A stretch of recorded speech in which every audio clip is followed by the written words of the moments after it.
He describes what he did as a form of escape. Chris says surfing for adult pornography led to the obsessive downloading of images of 15 and 16-year-old girls. Collecting the images was a large part of it, rather than just looking at them.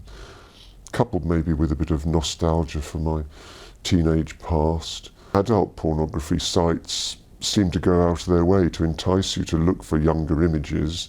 There's categories of what they call teens and barely legal and schoolies and all sorts of things like that, which encouraged me to think that it was quite a legitimate thing to search for. And if I'd been looking at illegal images, I'd feel pretty disgusted with myself often and resolve not to do it again, and I'd put it aside maybe for a week or 2 weeks, but then I'd find myself tempted back into it again through the route of the adult pornography. That's a common explanation given for how online criminal activity starts, but research indicates many offenders have a pre-existing problem. Dr. Joe Sullivan is a world expert who worked on the April Jones and Madeleine McCann investigations. Generally, when we get to the bottom of the story with people, they acknowledge that they were aware they had a sexual interest in children before they ever went onto those websites looking for indecent images. Chris says his interest in online images didn't lead him to contemplate committing abuse. It was entirely a fantasy world, and I was glad that it didn't seem to transfer to the outside world. However, that is not typical.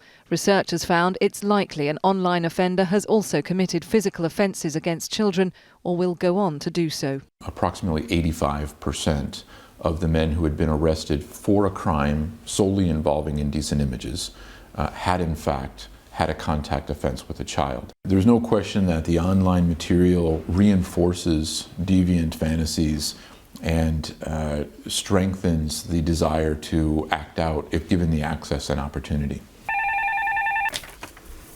Good afternoon, Stop It Now helpline. Can I take a first name from you? Dave. The Stop It Now helpline offers confidential advice to people worried about their online behaviour. With your wife, okay, and she's aware of what's happened? Yeah, okay. They take more than 450 calls a month from people wanting help for themselves or someone they know, and their experience is offenders can come from all walks of life. There is, I think, generally speaking, a public assumption that sex offenders are different from all the rest of us.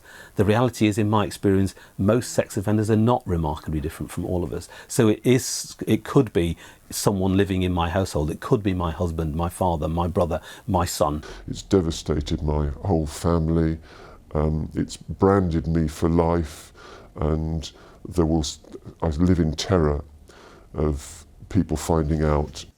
It is fear of those kind of consequences, fear of getting caught, that convicted offenders report being the greatest deterrent against committing their crimes. If we want to cut the number of offenders, increasing that fear needs to be a key priority. Catherine Jones, 5 News.